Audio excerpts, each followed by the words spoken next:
자기 주식을 취득하는 가액보다 낮은 금액으로 처분하면 자기 주식 처분 손실 발생하겠죠? 이때 그 차액은 처분 손실은 어디로 들어가죠?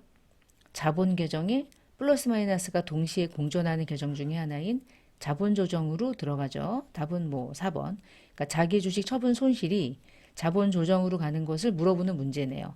우리가 끄트머리에 계정 과목이 무슨 이래 놓고 손실이라고 끝나는 계정들이 대체적으로는 어디로 들어가는 게 통상적으로 맞죠? 일반적으로는 영업이익 비용으로 가는 게 느낌이 맞잖아. 그치? 우리 느낌 중요하잖아요. 무슨 손실이라고 하면 손실은 비용의 일부니까 비용 같은데 영업의 비용 같은데 대체적으로 재해 손실, 영업의 비용. 예를 들면 뭐 유형자산 처분 손실, 그치? 영업의 비용. 재고자산 간무 손실, 영업의 비용. 뭐 외화 환산 손실, 영업의 비용. 손실이라는 뭐 잡손실, 그치? 영업의 비용. 되게 많아. 손실은 거의 영업의 비용이에요. 그런데 예외적으로 자본 계정에 속하는 자본 조정 항목들이 있죠. 그 자본 조정에 들어가는 손실 같은 계정 중에 하나가 자기 주식 처분 손실 있죠. 그리고 감자 차손이 끝에 사실은 걔도 손실이지. 근데 감자 차손으로 끝날 뿐이죠. 걔도 손실이고요. 그리고 주식 할인 발행 차금은 손실은 아닌데 이 모든 계정들은 다 자본 조정 항목들이니까 그리고 되게 중요한 거 하나. 무슨 손실로 끝나. 근데 알고 보니까 걔는 자본 조정도 아니고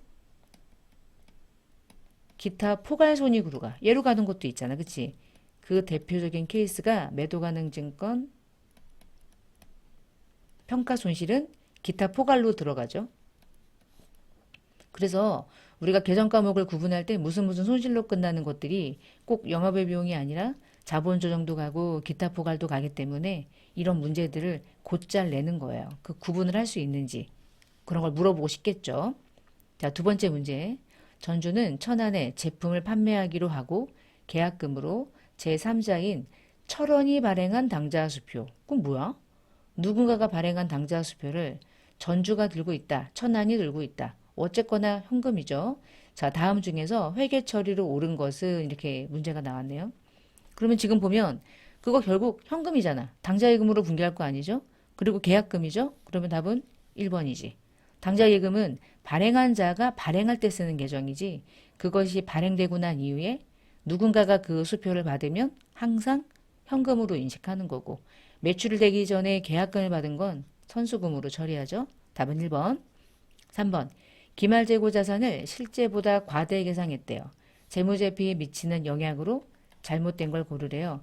기말재고 자산을 과대 계상하면 이게 일반적으로 이제 상품이라고 전제를 하시고 재무회계에서 기말재고 자산에 대한 질문을 하면 제품을 말하기가 어려워요. 왜 그러냐?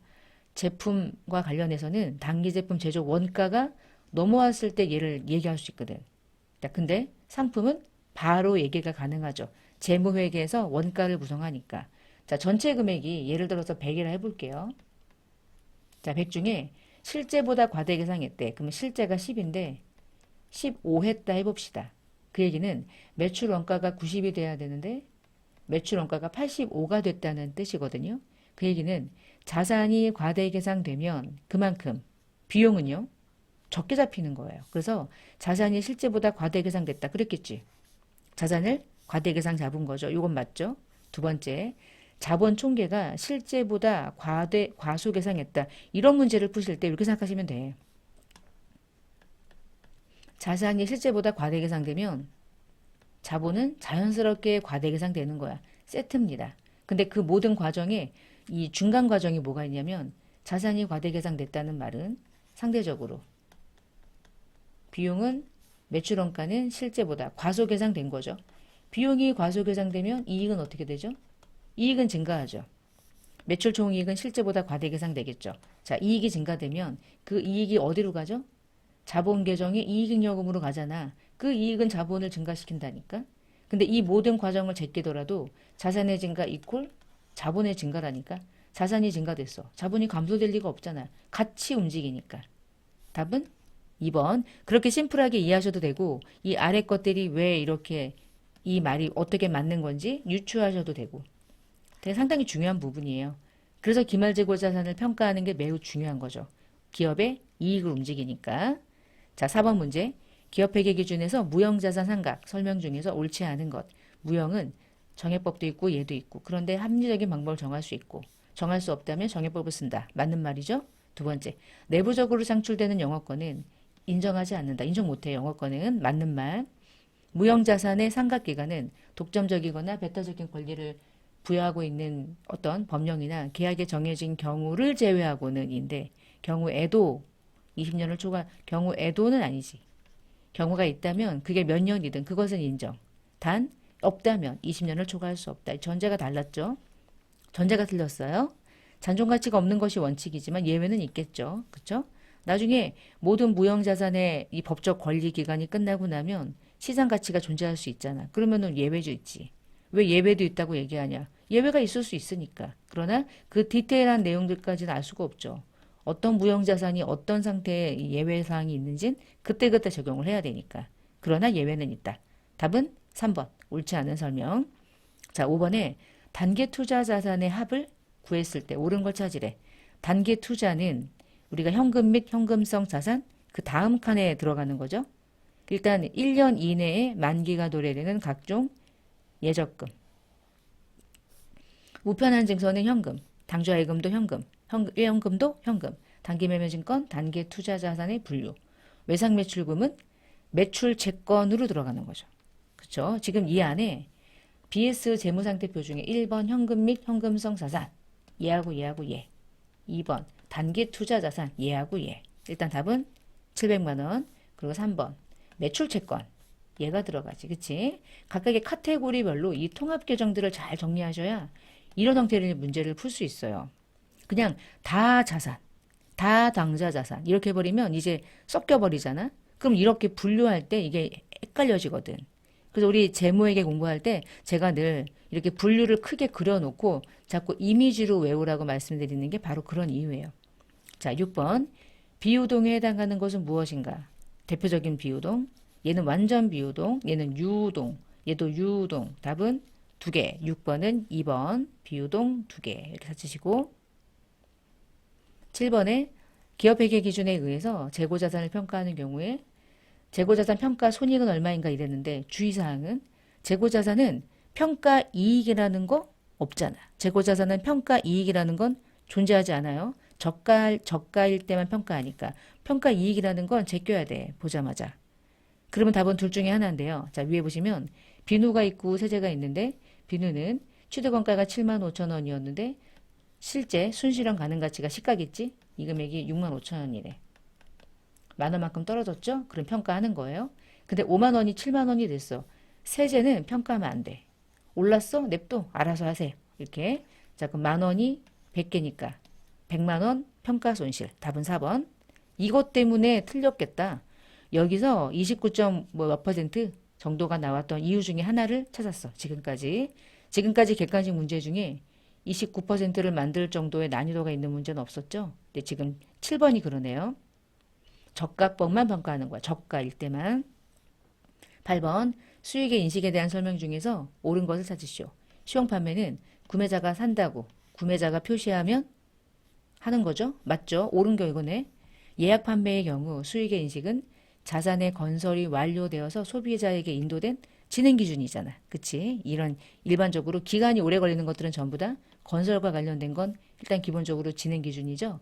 할부는요. 수익의 인식이 소비자로부터 돈 받을 때 잡아? 그러면은 할부로 팔면은 매출을 못 잡아? 무조건 인도 기준이지.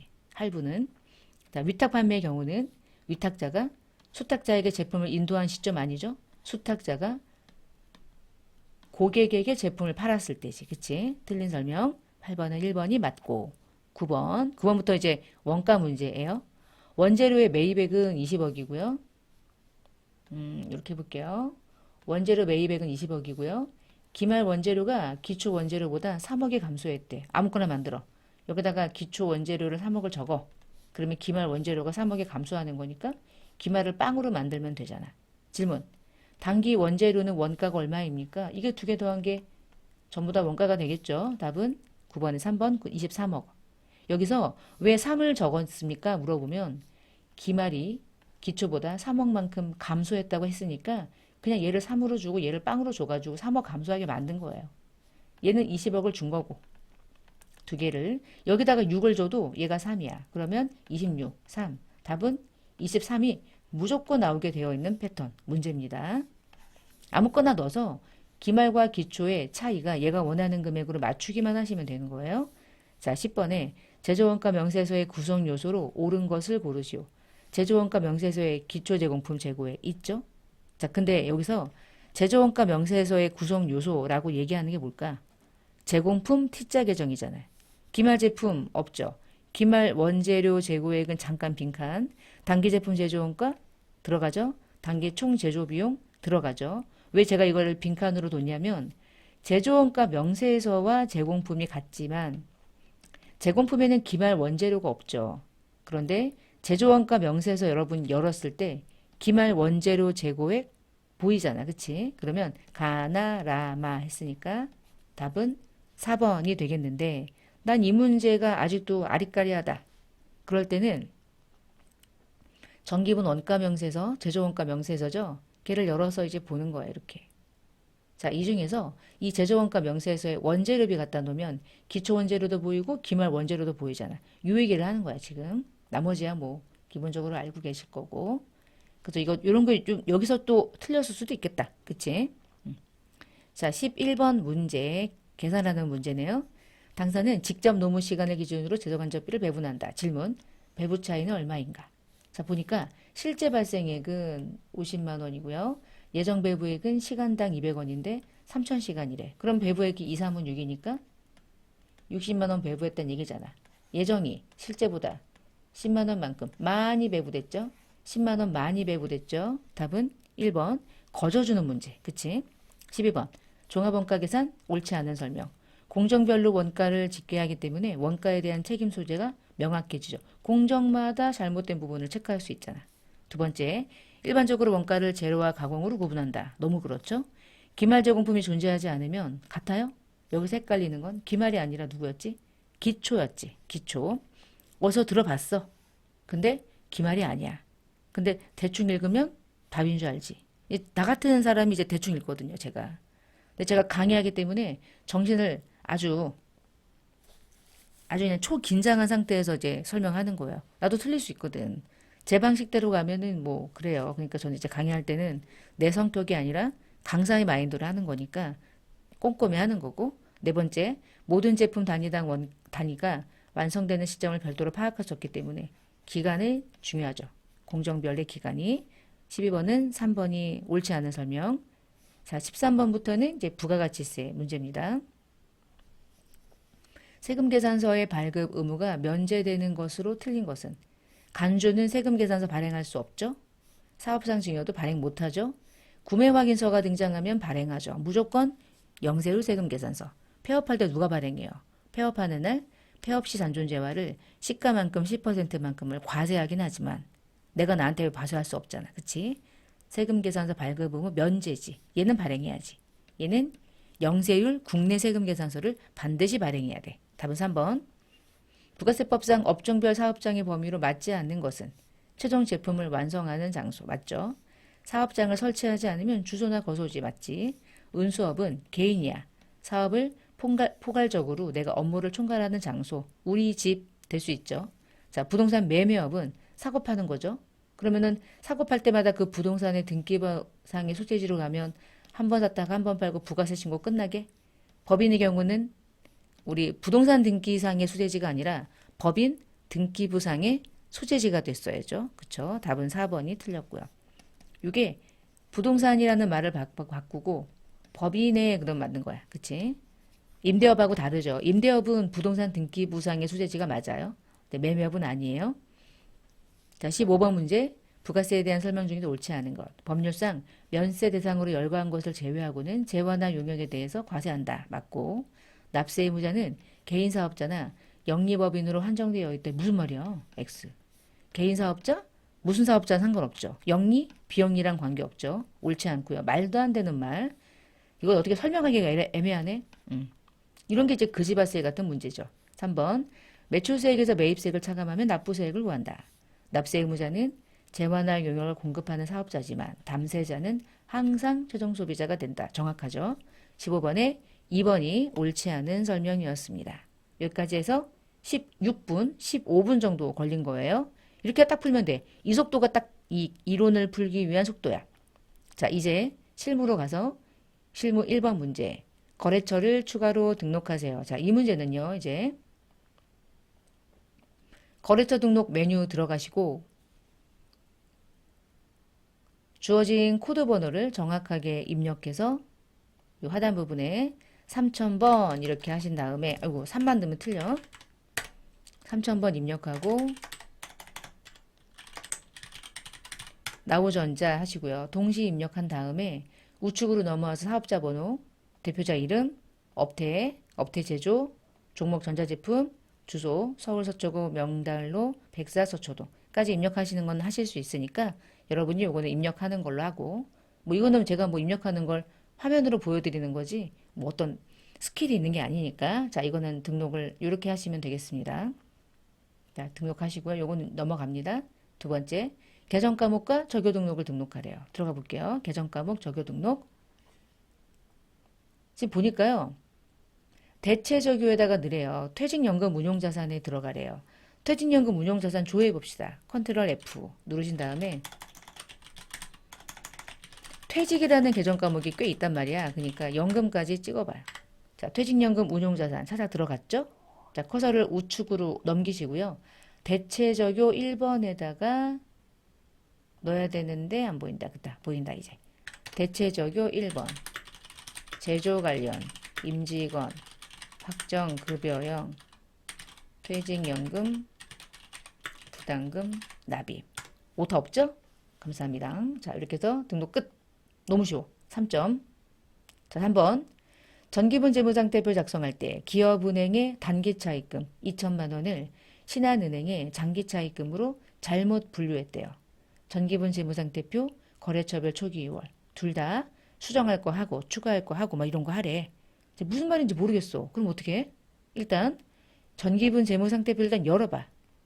무슨 말인지를 잘 모르겠어. 자, 그럼 들어가서 단기차입금을 찾아야 돼요. 자, 여기다 갖다 놓으시고 컨트롤 F 한 다음에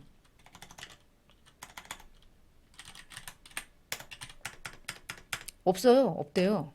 뭐지? 그러면 차입금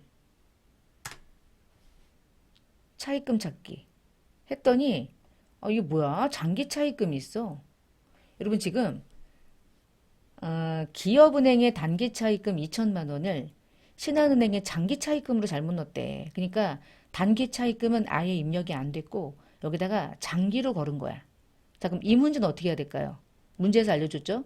전기분 재무와 거래처별 초기 2월을 건드리래. 그러면 장기 차입금을 바꿔야겠다. 뭘로 바꿀까? 단기 차입금으로 바꿀까요?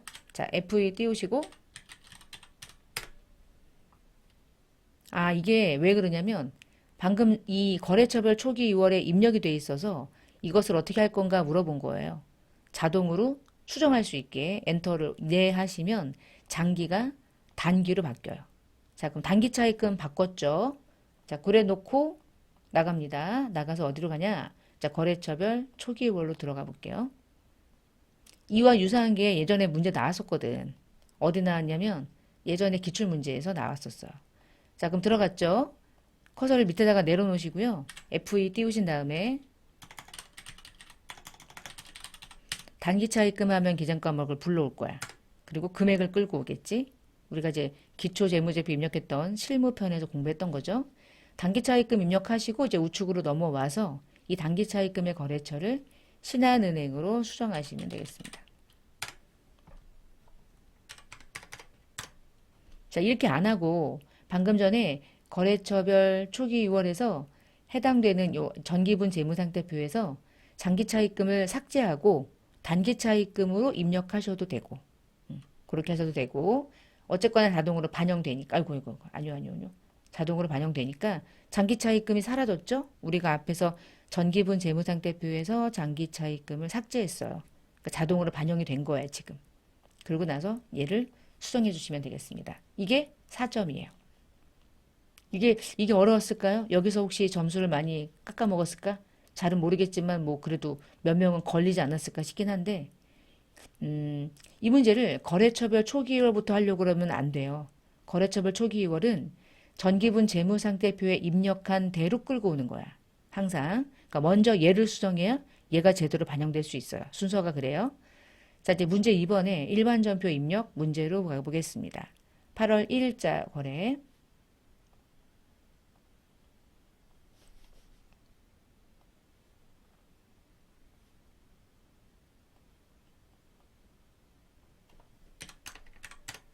미국은행으로부터 23년도 10월에 차입한 외화장기 차입금 중에 3만 불을 상환하기 위해서 은행 가가지고 3,900만 원을 이체했는데 아래 환율은 다음과 같대요. 계정 과목이 외화장기 차입금으로 걸려 있는지가 약간 혼란스러워요. 그럴 때는 거래처 원장을 열어서 계정 과목이 모르겠으면 엔터 닫히고 우리가 계정 과목 중에 외화장기 차입금이라고 있거든. 그러면 걔를 선택해서 미국은행으로 걸려있는 금액이 있는지 확인해야 돼. 걸려있어. 자, 지금 걸려있는 거 보이죠? 근데 7,500만 원이 걸려있죠. 자, 이 얘기는 외화장기 차입금 빌린 돈이 전체 갚은 게 아니라 외화장기 차입금 중이라고 했으니까 이 중에 3만 불만 상환하는 거야.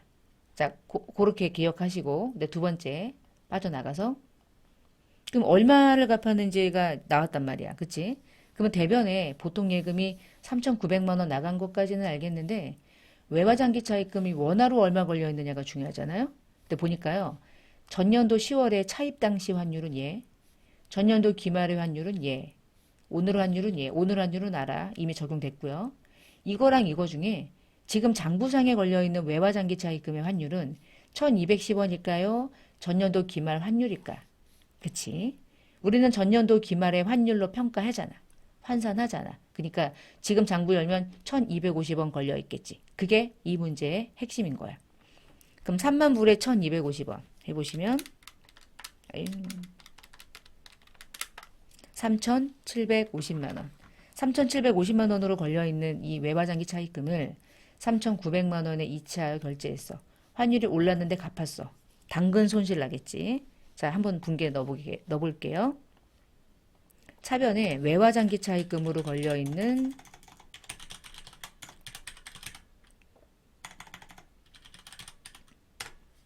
미국은행 금액은 1달러당 1250원이라는 전년도 기말 현재 환율로 평가된 장부상의 가액인 3,750만 원이 나갔다. 근데 대변으로 갚아 나간 돈은 3,900이다. 난 돈이 더 많이 나갔죠?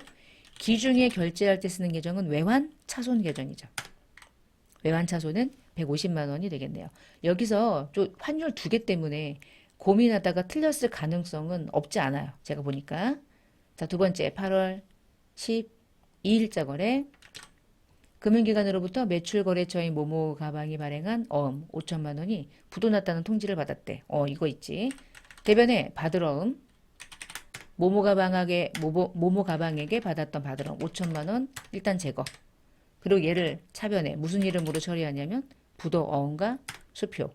요때 거래처 입력 안 하고 엔터 치잖아요. 그럼 빵점 3점 날라가는 거야. 여기서 날라갈 수 있어요. 항상 부도 어음과 수표를 이렇게 분개해서 차변에 걸어놓는 이유는 이것도 또 다른 채권이잖아요, 여러분. 받으려고 거는 거잖아. 모모 가방으로부터 받을 돈. 포기하지 않는 거라 그랬죠? 반드시 거래처 걸어주셔야 되고요. 자, 3번 문제 8월 23일자.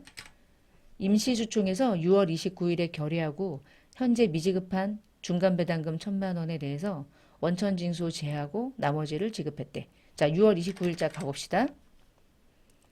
2월 이익잉여금 중에 일부를 미지급 배당금으로 걸어놨어요. 중간에 배당금을 실시한 거고 우리는 미지급 배당금 걸어놓은 1,000만 원을 오늘 주는 거예요.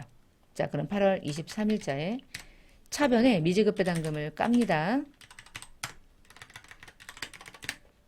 근데 다 줘야 되는데 원천징수하고 줬대.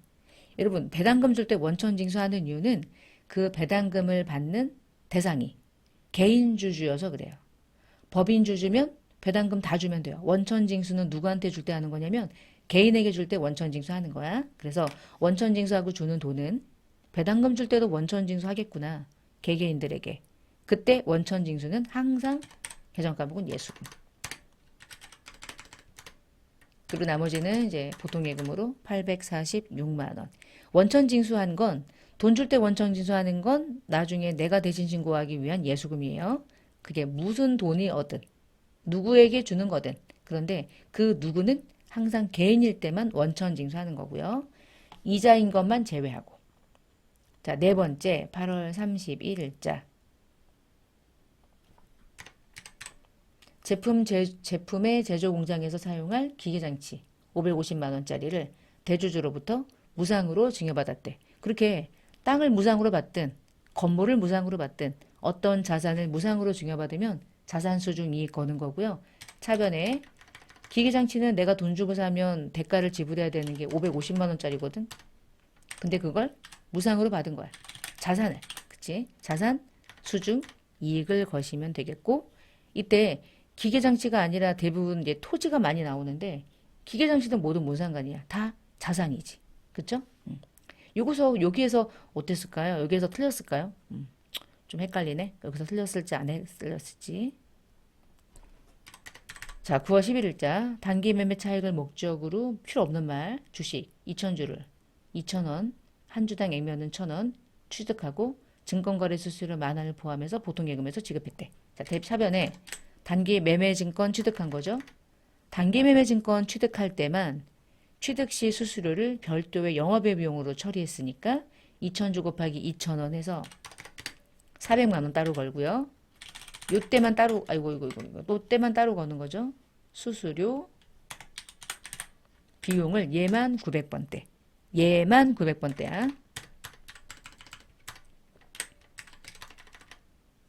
왜 900건대인가요? 라고 물어보면 이건 이제 이론 공부하셔야 되는 거고 문제 풀 땐 내가 이론이 공부되어 있는 걸 이제 응용하는 거죠. 만약에 나 이거 했는데 기억 안 난다. 그러면 재무회계 이론 중에서 단기 매매증권 별도의 파트가 있어요. 그 공부하시면 여기서 빡 알 수 있어. 자, 6번 9월 13일자 다원의 외상매출금 400만 원 중에 현금으로 100, 나머지는 어음받았다. 그러면 대변에 받을 외상매출금 회수된 거죠. 근데 뭘로 회수됐냐면 일부는 현금 받았고 나머지는 다원이 어음 줬대. 다원은 1124 같이 걸어서 300만 원 걸어주시면 분계 완료. 현금에는 거래처 상관없는 거니까 내비두시고 외상매출금과 받으러매만 거래처 코드 반드시 입력해 주시고 코드가 답. 여기까지 이제 일반 전표 끝냈고요. 지금부터 이제 매일 매출 전표입니다. 매일 매출을 열어봅시다. 저도 지금 막 시계 보면서 하는 거예요. 아, 이 정도 속도를 풀어야 되는구나. 그런 거 보여드리려고 지금 제가 하는 거예요. 열심히. 7월 13일자. 남양 가방에 제품을 팔았다. PC카드로 결제받았다. 신용카드 판매 금액은 매출 채권으로 처리한다. 이 말 없어도 나는 원래 잘한다. 제품 팔면 매출 채권 거는 거니까. 자, 그러면 신용카드로 발행했죠? 신용카드 발행했죠? 부가가치에서 10% 있죠? 그러면 매출의 유형은 카가 매출이죠. 카가 매출은 17번 카가 매출. 품목은 뭐 제품, 아이고, 이거 너무 그렇지? 오타가. 550만 원이니까 550을 넣으면 금액이 쪼개지는데 제가 이제 실수 한번 해보죠. 공급가액이 딱 보여, 500이. 그래서 500을 넣었어. 근데 500이 들어가면 포함이라고밖에 인식을 못하니까 500을 쪼개가지고 막 이상한 금액이 나왔어. 근데 딱 보니까 틀린 거야. 그러면 얼른 수정하면 돼. 별거 없습니다. 틀려도 돼요. 수정만 잘하시면 돼요. 자, 상대방 거래처는 남양 가방이고요. 아래쪽에 신용카드는 BC카드고요. 분계는 카드라는 분계 유형을 걸어도 돼요. 아주 퍼펙트합니다. 카드에 BC카드 걸렸고요. 외상매출금에 걸렸고 매출채권으로 하라고 그랬으니까 외상매출 걸렸죠. 제품 팔았죠. 수정사항 없죠. 분계는 끝났어요. 카드를 걸면 외상매출금이 걸리네. 근데 가끔 안 걸릴 때가 있어요. 여러분. 얘가 미수금이 걸리게 만들어 놓을 때도 있어. 그럼 어떻게 하면 되냐면 수정하면 되는 거예요.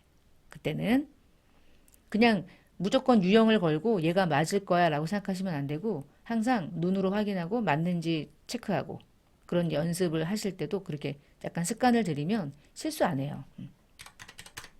9월 5일 특별주문에서 매입한 기계장치가 들어왔대요. 운송비 55만 원이 보통예금에서 나갔대요. 전자세금 계산서 받았대요. 별 문제 없죠? 51번 과세 매입. 지금 운송비거든요. 근데 왜 운송비죠? 기계를 매입하면서 그게 중요합니다. 지금. 자, 그리고 두 번째 55만 원 넣어버리잖아. 그러면 과세 매입은 세금 계산서를 받았을 때 입력하는 거니까 55만 원은 무조건 공급가액인 줄 알아. 그래서 55만 5천 원이 달라붙어. 그래서 여기서 많이 틀렸을 것 같아. 근데 55만 원은 부가세가 포함입니다. 그럼 어떻게 해야 돼요? 여러분이 50만 원을 만들어서 입력하셔야 돼. 금액을 내가 이 유형에 맞는 금액을 주지 않고 이 유형과 다른 금액을 주고 내가 구분해서 입력하게끔 문제를 내죠. 이렇게 내는데 우리가 뭐 헷갈릴 거 있어? 난 알고 있는 대로 수정하면 되지. 틀렸으면 얼른 수정하시면 돼. 별거 없어요. 자, 거래처는 누구냐? 쾌속. 전자 받았죠? 전자체크. 분계는 일단 혼합. 자, 여기서 계정 과목이 뭐가 돼야 될까요? 운송비는 못 가요. 운반비? 그래서 많이 틀렸을 거야. 얘는 매입시 운반비야. 이게 핵심이야. 매입시 운반비. 우리가 매입시 운반비는 항상 그 자산의 원가에 포함하죠. 오늘은 원재료가 아니어도 자산이잖아요. 그쵸? 답은 기계장치가 되는 거야. 기계장치라는 자산을 취득하기 위해서 들어가는 운송비. 매입시 운송비는 항상 그 자산의 원가에 포함한다. 그것은 취득시 운임이기 때문에 그게 어떤 자산이든 상관없어요. 항상 포함. 50만 원이 답이 기계장치가 되는 건데 여기다가 딱 보자마자 운반비 걸면 빵점 되는 게 이 문제였던 것 같아. 그리고 대변에 보통예금도 잘 걸어주시고 55만 원. 여기에서 조금 몇 명 걸렸을 것 같아요. 중간중간에 조금씩 있네요. 그쵸? 그러니까 합격률이 아예 무시할 건 아니야. 그치? 보면 아 여기서 많이 걸렸겠구나 이런 게 눈에 보여요. 3번 9월 6일 임가공 계약에 따라서 제품을 납품받고 전자세금 계산서를 받았다. 임가공한 거는 1,000만 원의 부가세가 별도, 보통예금 결제. 우리가 제품을 다 만들어 놓고 로고 찍어주세요 라고 업체에다가 정도 정밀에다가 맡기면 업체가 그래 다 찍었어 보내줄게 돈 줘 이런단 말이야. 다 찍었어 줄게 라고 하는 게 임가공하고 제품을 다시 납품받는 거고.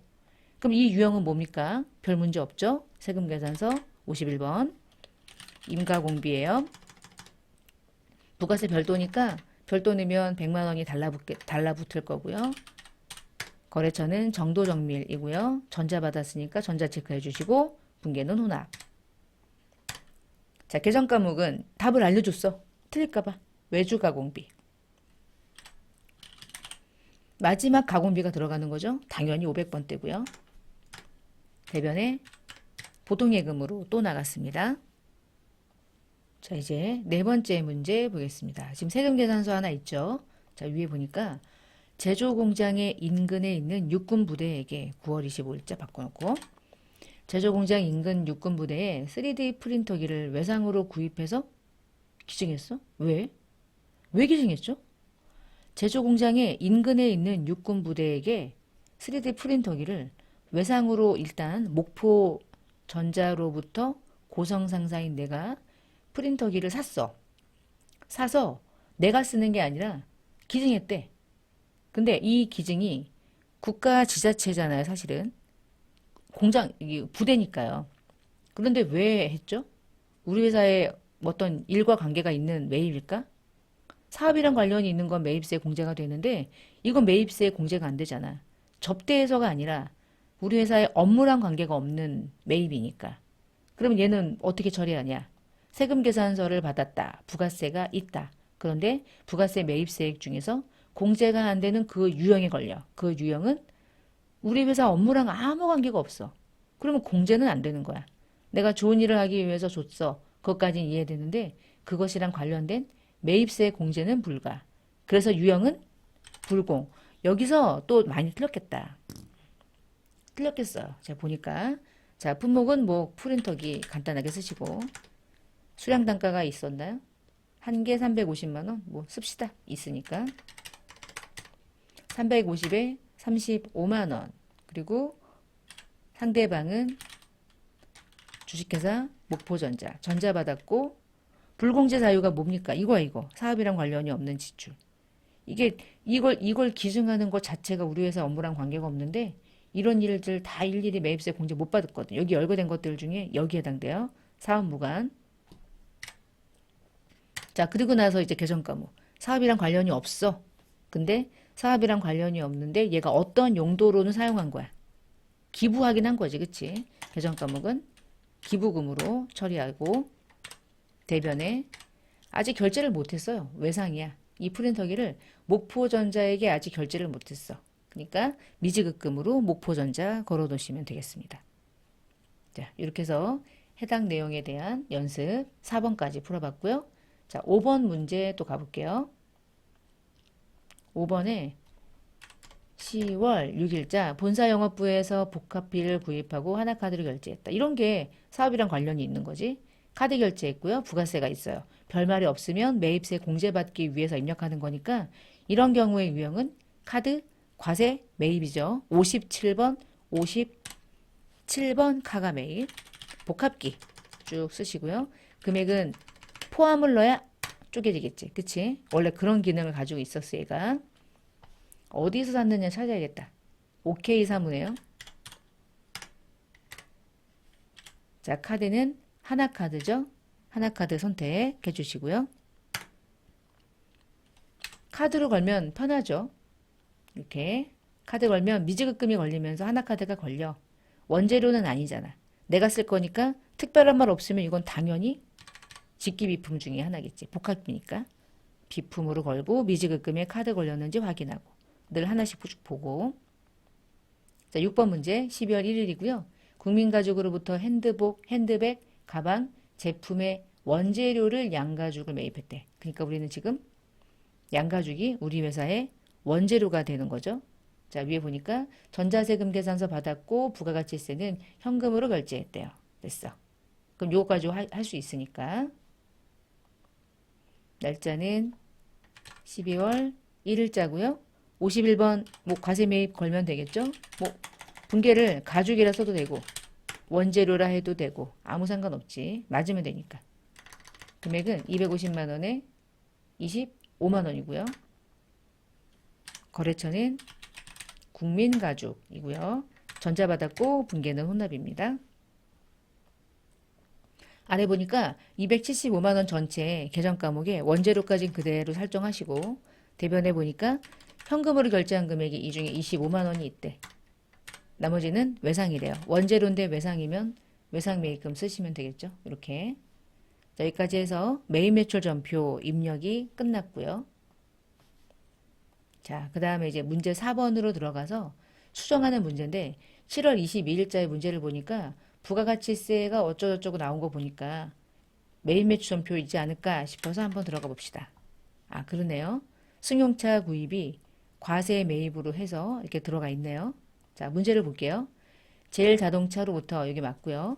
영업부의 업무용 승용차 1,500에 150을 전에 보통예금 이렇게 보통예금으로 지급하고 전자세금 계산서를 받았다. 그런데 이 업무용 배기량은 1990cc이나 회계 담당자는 1000을 빼고 990으로 매입세액을 공제받는 걸로 처리했대. 이 차는 원래 공제가 안 되는 차죠? 그러면 과세가 뭐로 바뀌어요? 불공으로 바뀌겠네? 그치? 불공. 1500에 150. 이건 똑같죠? 아래로 내려가서 왜 불공이냐를 걸어줍니다. 여기 개별소비세 자동차. 자, 혼합을 걸고 아래쪽으로 내려가서 1500과 150을 다 더한 게 차량 운반구가 될 거고 아까 결제 방식은 보통예금이었죠? 만약에 삭제하더라도 위에 모든 자료가 있으니까 보면서 다시 수정하는 것으로. 유형이 달라지면 분계가 싹 틀어져요. 그러니까 항상 분계만 수정하면 모르겠지만 유형이 달라지면 다 틀어진다고 생각하시고 분계까지 잘 마무리해 주셔야 돼. 이런 문제. 자, 9월 15일자 딱 보니까 일반 전표네. 그치? 부가세가 없으니까. 자, 9월 15일자 열어볼게요. 이렇게 분계되어 있는 거 보이시죠? 자, 위에 문제 보니까 매출거래처 댕댕 오디오의 파산 선고로 외상 매출은 300만 원 요거 회수 불능 처리하고 전액 다 대손 상각비로 처리했는데 9월 15일에 대손 충당금 잔액 150만 원 있대. 그런데 다 상각비 떨었어. 그럼 어떻게 하면 돼? 상각비를 150만 원으로 수정하고 나머지를 다시 외상 매출금의 차감 계정인 대손 충당금으로 150을 위에 적든 아래 적든 차변에만 들어오면 되니까 다 지우고 다시 하셔도 되고 근데 그게 시간 낭비니까 상각비가 150으로 바뀌면 더 추가할 수 있게 분계사항이 뜨겠죠? 그러면 다시 한번 150을 넣어서 하나의 전표가 묶이는지 확인해 주셔야 돼. 분계가 하나가 안 되고 분리되면 안 돼. 같은 번호가 아닌 경우도 생긴단 말이야. 대차가 맞은 상태니까. 아니면 삭제하고 다시 하시거나.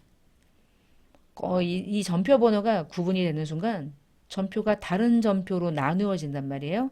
일반 전표를 설명드릴 때 했던 내용들입니다. 자, 이렇게 해서 전표 수정하는 문제 했고요. 이제 결산하는 문제네요. 자, 결산 1번 수동, 2번 딱 봐도 수동, 3번은 채권에 대한 대손 충당금 이건 자동으로 돌립시다. 자, 1번 문제 볼게요. 12월 31일자 열어놓고 당해년도 9월 16일에 지급한 255만 원은 원인을 몰라서 가지급금으로 처리했었다. 결산나는 날 250만 원은 하나무역의 외상매입금을 갚은 거 확인했고 나머지는 이유 모른다. 그러면 일단 가볼까? 9월 16일자 9월 16일에 가지급금으로 250만 원이 차변에 걸려있네요. 출처를 몰라서 걸어놨대요. 이제 알았어. 그러면 12월 31일자로 돌아가서 대변으로 가지급금을 먼저 일단 죽여. 다 죽여야 하니까. 근데 250은 알았어. 외상매입금 갚은 거래. 거래처는 하나 무역거. 하나가 되게 많아. 조심해서 하나무역에 갚을 돈 갚은 건 250. 근데 나머지는 모른대.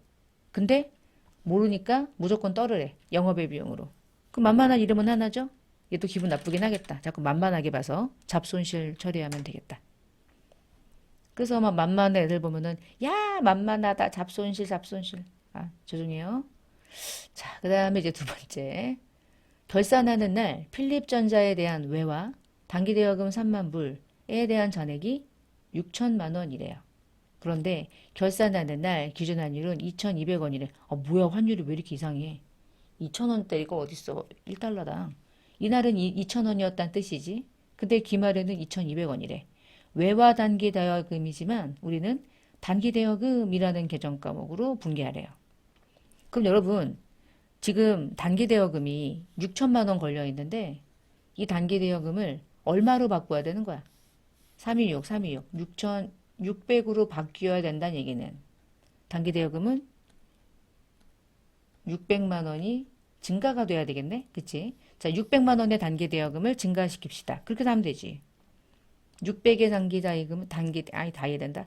단기 대여금을 증가시킨다. 그러면 단기 대여금은 차변의 자산이니까. 단기 대여금은 차변에 와야 증가하잖아요. 자, 필립전자 단기 대여금 600 증가. 대변에 가만히 있는데 증가했어? 외화는 가만히 있는데 환산만 한 거죠. 외화, 환산 이익. 600만 원 손익에 반영할 수 있게. 자, 그러면 이제 3번으로 갑시다. 결산 3번. 대손 충당금 설정하래요. 아우, 너무 쉬워. 제일 쉬운 게 이거야. 자, 어떻게 가냐? 결산 자료 입력에 들어간다. 저도 너무 귀찮아서 계산하기가 싫은 거예요. 자, 엔터 치고 들어간 다음에 일단은 미수금을 한번 찾아볼게. 미수금은 영업의 비용이 있는 거야. 미수금은 기타 채권이니까. 여기다가 얼마를 보충할 걸지를 계산하는 건데 그 계산을 우리가 손으로 하지 않고 프로그램이 해주죠. 요거 누르면 해주죠. 대손상가. 자, 우리 1%래요. 그리고요. 기타 채권은 제외하고요. 미수금만 하래. 이 문제는. 그럼 보니까 외상매 1% 자동 걸렸고 미수금 다 있잖아. 근데 미수금만 하래. 30만 원을 보충하면 돼. 어떻게 하면 될까? 지워버려. 싹 지우고 얘만 남겨놔. 얘만 남겨놓은 상태에서 결산 반영 누르면 얘만 반영된단 말이지. 안 지울 거면 30만 원을 였다가 이렇게 손으로 넣든지 30을 넣든지 이런 식으로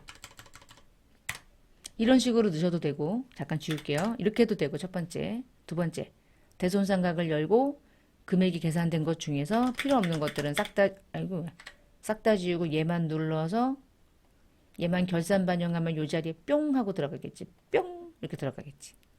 여러 가지 방법이 있고 여러분은 알아서 하시고 두 개 중에 하나. 자, 일단 들어가기만 하면 되고요. 들어간다고 끝나는 게 아니라 반드시 전표 추가. 전표 추가를 누른다. 그래서 일반 전표에 조회했을 때 기타 대손과 단기 미수금에 해당하는 충당금이 걸려야 한다. 이 분계가 있으면 되는 거예요. 자, 이렇게 해서 결산까지 제가 끝을 냈죠. 이제 문제 6번으로 넘어갑니다. 50분이에요. 이제 거의 46분. 1번. 1기 예정기간 중에 카과 매출의 공급대가 얼마냐. 이거는 카가 매출을 심플하게 찾아야 좋아. 이것을 심플하게 찾을 수 있는 장부는 매출 유형을 볼 수 있는 메인 매출장으로 들어가는 게 가장 좋아요.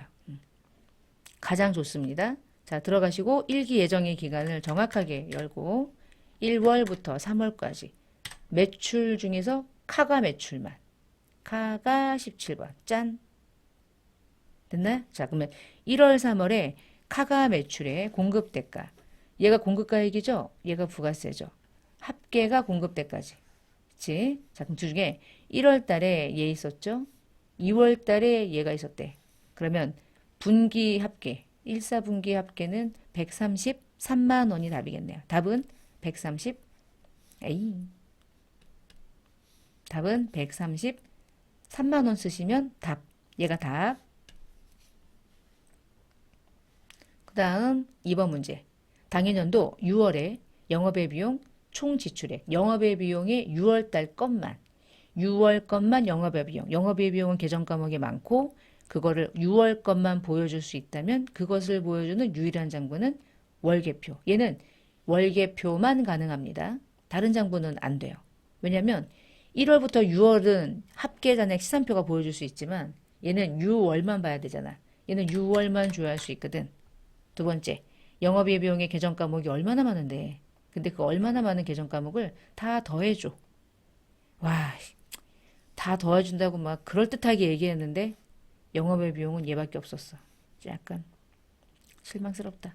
답은 13만 1,000원. 좀 많이 만들어 놨어야지. 그래야지 이렇게 얘기한 게 좀 딱딱 떨어지면서 아싸 이게 나오는데 안 나오네. 3번 1기 확정 신고 기간에 공제받지 못한 매입세액은 얼마인가. 이거는 두 가지의 장부에서 확인이 가능해요. 첫 번째는 그냥 매입 매출장을 열면 어떨까요? 1기 확정 기간을 열어보죠. 4월부터 6월까지. 자, 매입 중에 공제받지 못한 매입세액은 불공을 말하는 거잖아. 자, 불공을 여니까 얘 303만 원짜리 하나 있었고 3만 원짜리 하나 있었어. 합은 306만 원. 306만 원인데 여기서 할 수 있고요. 두 번째, 부가가치 신고서를 열어서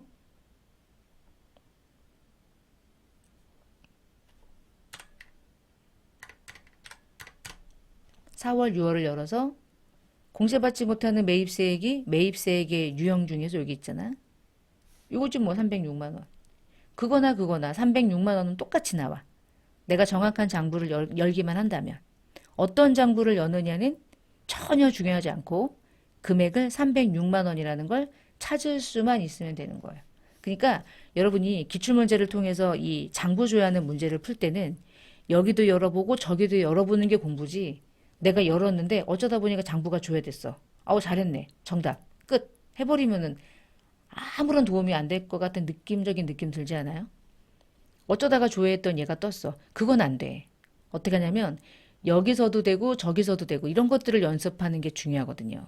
부가세 신고서에서도 되고 매입 매출장도 되는데 어떤 장부가 이런 유용성이 있더라. 이런 것들을 잘 정리해 나가시면서 어떤 문제가 나오더라도 응용할 수 있게. 그리고 시험 볼 때도 시간이 좀 된다. 그러면 두 개 정도 열어보고 정확한지 확인할 수 있잖아요. 그렇게 해서 숫자들을 찾아내는 것도 중요하고요. 자, 그 다음에 만약에 요 이제 매입 매출장 중에서 제가 기간을 조금만 더 길게 열어볼게요. 자, 여러분 제가 이렇게 열었잖아. 이렇게 열면 요거를 잠깐 볼 때 예를 들어보면 4월부터 9월까지 조회하는 거였대. 이렇게 조회하는 문제가 나오지는 않아. 나오지는 않는데 이렇게 문제가 나오면 5월 달에 얘가 이제 세액이잖아요. 그쵸? 6월 달에가 이제 얘가 세액이고 이렇게 해서 이제 중간중간에 분기계 이렇게 보여주고요. 자, 아래쪽으로 내려가서 7월 달에 얼마, 9월 달에 얼마 해서 분기계에서 얘 150, 요거 두 개, 40만 5천 원 해서 요거 보여주죠. 그리고 얘하고 다 더한 금액이 이제 누계액으로 보여주고 막 그런단 말이야. 뭘 보려고 했던 거냐면 아까는 얘도 맞고 얘도 맞고 얘도 맞더라고. 그 전에 아무것도 없었나 봐. 근데 기간이 좀 길어지니까 분기계와 반기계와 그리고 누계 금액이 좀 달라지더라. 그러니까 어디에 있는 금액을 찾아야 되느냐도 잘 봐야 되는 거야. 조회했을 때. 그런 거 좀 확인하시라고요. 그리고 얘는 공급가액, 얘는 세액이고 얘는 아까 얘기했던 대로 공급 대가라는 거. 그런 것도 잘 참고하시고 하시면서 조회해 보시고 하다가 만약에 또 불공 중에 접대만 찾으시오. 그러면은 이렇게. 근데 우리 뭐 이거 웃긴다, 그치? 이번에 이제 4월 달부터는 바뀐 프로그램으로 시험 보는 건데 이거 접대비 아니고 기업 업무 추진비라고 해놓고는 이 메인 매출장에는 여전히 접대비로 얘 안 바꿨던, 안 바꿨던. 그러니까 기업 업무 추진비로 바뀌어야 되는 거, 그것도 나중에 혹시 모르니까 한번 점검하시고요.